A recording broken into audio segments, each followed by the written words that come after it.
qui continue de s'opérer à travers le monde pour pouvoir développer des mécanismes qui permettraient d'abandonner de manière progressive les énergies fossiles vers, par exemple, les énergies beaucoup plus responsables. Maintenant, aujourd'hui, le JETP, qui est un partenariat pour une transition énergétique juste, a été signé par le Sénégal comme quatrième pays au monde après l'Indonésie, le Vietnam et également l'Afrique du Sud pour pouvoir augmenter son mix énergétique à 40% d'ici à l'objectif 2030 à travers les énergies renouvelables. Maintenant, ce partenariat est développé avec le gouvernement du Sénégal, mais également un groupe de partenaires comme l'Allemagne, l'Union européenne, le Canada, également Royaume-Uni, entre autres partenaires, pour pouvoir accompagner le Sénégal dans cette transition. Euh, Ceci coïncide avec un contexte mondial aujourd'hui incertain parce qu'en fait, de manière générale, les financements qui sont attendus par rapport aux quatre JETP des quatre pays qui sont signataires, il s'agit d'un montant d'environ plus de 46 millions de dollars et pour le Sénégal, il s'agit de 2,5 millions d'euros pour les 3 à 5 premières années. Maintenant, aujourd'hui, ceci constitue une opportunité. Une opportunité pourquoi? Parce qu'en fait, comme vous le savez, aujourd'hui, à travers l'Afrique, il y a plus de 400 millions d'Africains qui n'ont pas toujours accès à l'électricité. Et au niveau national, au Sénégal, il y a plus de 4 millions de Sénégalais qui ont toujours un problème d'accès à l'électricité, notamment au niveau du monde rural. Pour dire que, par exemple, ce JETP constitue une opportunité clé pour pouvoir accompagner le Sénégal dans sa trajectoire énergétique d'une part, mais également promouvoir aujourd'hui l'aspect transition juste. Mais il est aussi noté que, par exemple, ce partenariat JETP, son succès ou bien sa réussite devrait prendre en compte certains principes de gouvernance et devrait aussi passer par certains aspects. Et NRGI, en partenariat avec la plateforme des acteurs de la société civile pour une transition énergétique juste, la PACTEJ, se sont inscrits dans une dynamique d'accompagnement, de contribution et de co-construction avec aujourd'hui les institutions, mais également toutes les parties prenantes. Ce qui a fait qu'il y a eu des productions scientifiques qui ont pu faire des analyses sur aujourd'hui les enjeux et défis de la gouvernance du JETP au Sénégal, mais également les opportunités et les leçons apprises d'ailleurs.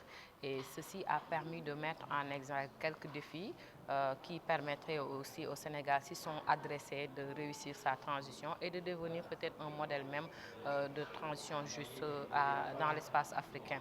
Et il s'agit notamment, par exemple, ou bien cela passe à l'évidence par une gouvernance robuste. Il faudrait que le cadre de gouvernance puisse être robuste, renforcé et que le leadership aussi soit porté au plus haut niveau comme cela se fait dans d'autres pays africains, l'Afrique du Sud, mais également l'Indonésie ou le Vietnam, ce qui a permis d'assurer une coordination stratégique mais également réussie.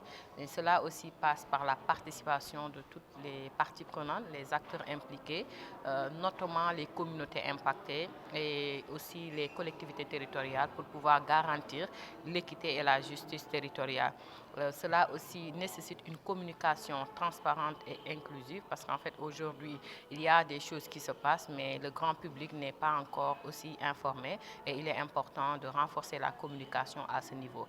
Et la mise en œuvre du JETP devra se faire à travers un plan d'investissement qui jusqu'à présent n'est pas encore disponible sur la place publique et c'est ce plan qui doit regrouper l'ensemble des projets mais également les zones d'intervention.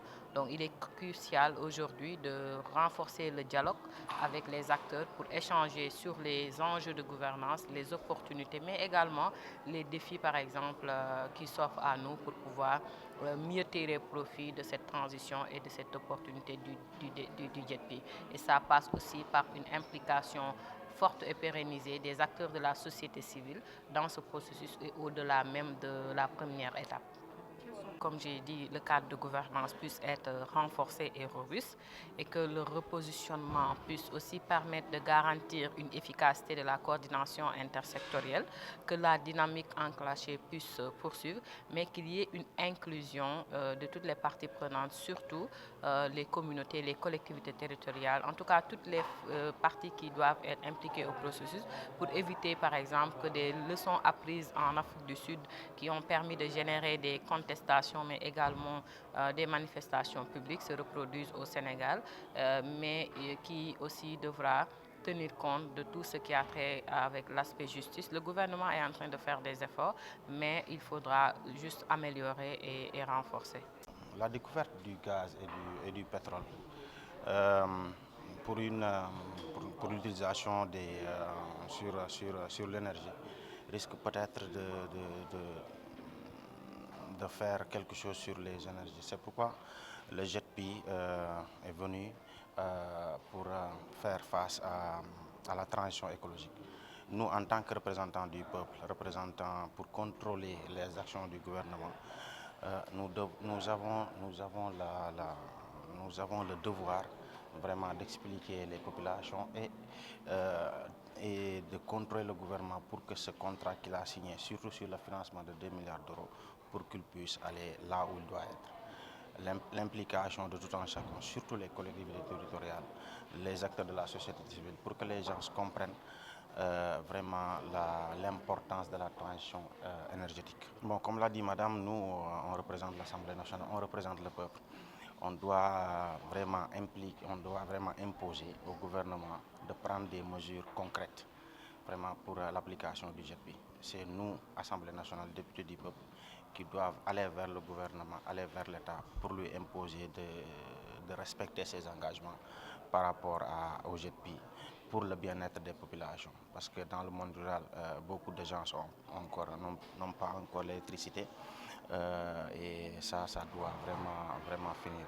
Et nous, en tant que députés, représentants du peuple, nous allons faire tout le plaidoirie pour que ce GETP soit vraiment actif.